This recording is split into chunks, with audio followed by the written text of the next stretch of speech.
మిత్రమా, ఇది మా కత్తి వాదరుతో రక్తసిక్తమైన కుంతల దేశ రణభూమి నుంచి పంపుతున్న లేఖ. మీకు మా స్నేహపూర్వక హెచ్చరిక. ఇప్పుడు కుంతల మా సొంతమైంది. 18 మాసాలుగా మా కత్తి కంటిన నెత్తుడి చార ఇంకా పచ్చిగానే ఉంది. విశ్రాంతి లేదు, విరామం లేదు. దండయాత్రికుడనే ప్రయాణిస్తూనే ఉన్నాను.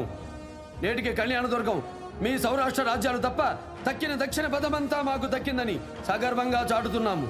మా జయత్రయాత్రను గౌరవించి, మా ఏలుబడిని అంగీకరించి, మీ వీరఖడ్గాన్ని మా రాయబారికి స్వాధీనం చేసి మాకు సామంతులవుతారని ఆశిస్తున్నాము. సమయం లేదు మిత్రమా. శరణమా, రణమా. ఇది భావి భారత చక్రవర్తిగా ఈ దక్షిణ పదాధిపతి ఆజ్ఞ. ఇట్లు శాతవాహన సార్వభౌమ శాతకర్ణి. మా ప్రభు తండ్రి గారి నుండి మీరు స్వాధీనం చేసుకున్న గణరాజ్యాలతో పాటు మీ సమస్త సామ్రాజ్యాన్ని సగౌరవంగా సమర్పించి వారి సార్వభౌమ అధికారానికి తల వంచి మీరు సామంతులవ్వాలని మా శాతకర్ణులు వారు హెచ్చరిస్తున్నారు. మీ కరచాలనానికి ప్రతిగా మీ కరువాలాన్ని తీసుకురమ్మన్నారు. పాపం శాతకర్ణి. తండ్రి పెంపకమైతే భయభక్తులుండేవి. అమ్మచాటు అల్లారు ముద్దుగా పెరిగిన గారాల వీరుడు కదా. అందుకే ప్రభు, రణస్థలం కూడా మా మహారాజులకి ఆటస్థలమే.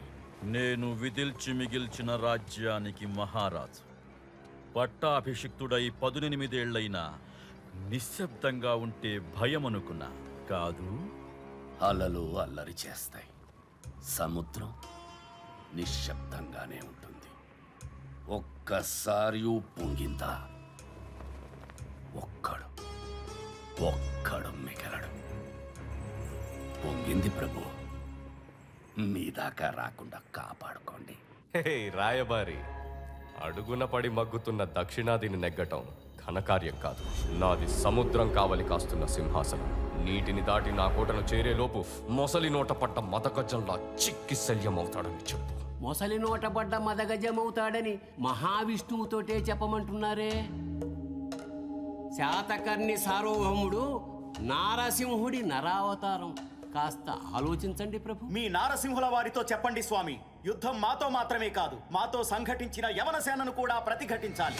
మా సేనాని మధురకుని ఎదురు నిలిచేందుకే మీ చేవ చాలదు. ఆపై మాతో చేతులు కలిపిన గ్రీకు రణధీరుడు పరితస్ను దాటి రావటానికి మీ శాతవాహన సేన చాలదని చెప్పండి. పరాన్న భుక్కులైన ఆ పరదేశీయులతో నెయ్యమే మీ నేరమని గుర్తు చెయ్యమన్నారు. ఆ యవన పరిదశని పరిమార్చడానికి మా ప్రభువుల కత్తిలో 10వ వంతు చాలని హెచ్చరించమన్నారు.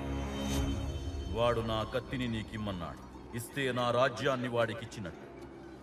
నేను వాడి కొడుకునిమ్మంటున్నా. ఇస్తే వాడి వంశం నా పాదాల దగ్గర ఉన్నట్టు. నీ శాతకర్ణి తాతని నా తండ్రి భూమకుడు కోటిలింగాల వరకు తరిమి కొట్టాడు. వీడి తండ్రి నా చేత పరాజితుడై శరణు వేడి బతికిపోయాడు. వెళ్ళి గురుతు చేయి. అమరావతి ఆనవాళ్లు దొరకవని తెలియచేయి. అప్పుడు వేరు ప్రభు. ఇప్పుడు అమరావతిలో కుందేళ్లకి కొమ్ములుంటాయి, మెత్తాళ్ళకి మొలతాళ్లుంటాయి, మగువుల ముంజేతికి మీసాలుంటాయి. కారణం అది శాతకర్ణి ప్రాంగణం.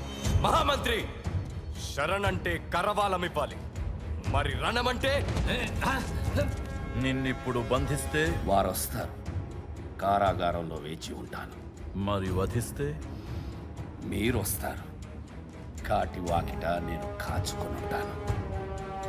కళ్యాణ దుర్గవాసులారా, వచ్చేది వీరసింహుడు, పరవారణ విక్రమ నారసింహుడు, శతకోటి సూర్య ప్రభా సమానుడు, శాతవాహన సార్వభౌముడు.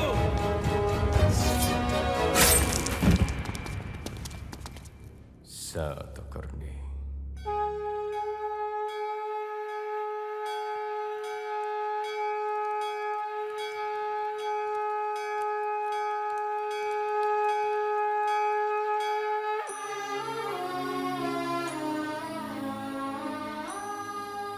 శాంతి లేని శాతవాహన సామ్రాజ్యంలో మేము ఉండలేం. ఇప్పటికే శాతకర్ణి స్వార్థం 29 సామ్రాజ్యాల్ని బలి తీసుకుంది.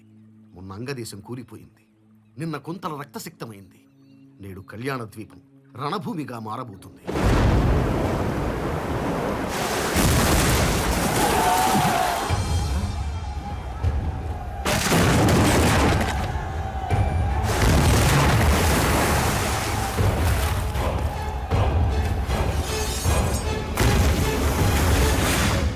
మోసింది మనిషిని కాదు, మారణ హోమాన్ని. మీరు పెంచింది మహారాజును కాదు, మహాయుద్ధాన్ని.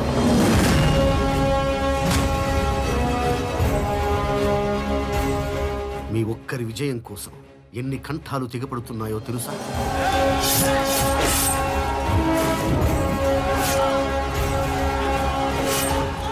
సైనికుల నెత్తుటితో, స్త్రీమూర్తుల కుంకుమతో భూమి ఎర్రబారుతోంది.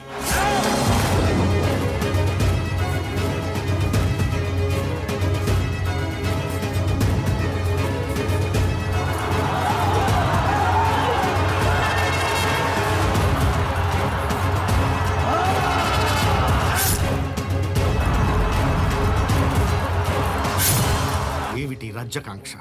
ఎందుకు ఈ రక్త పిపాస? అది రాజధర్మం.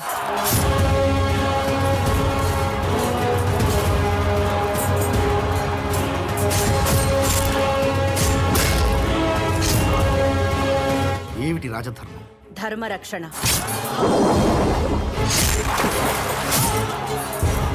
ధర్మమనగా ఆచరించదగినది, ఆమోదయోగ్యమైనది. యుద్ధం ఆచరణీయమా? ఆమోదయోగ్యమా?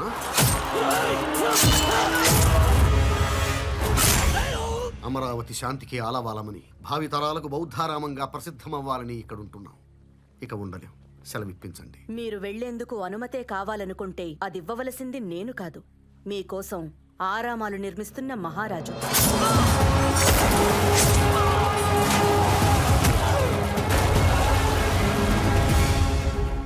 మీ ప్రతి ప్రశ్నకు సమాధానం దొరుకుతుంది. నా బిడ్డ వచ్చే వరకు వేచి ఉండండి.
తెలుగు జాతి సింహం మొనగాడు.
ఆ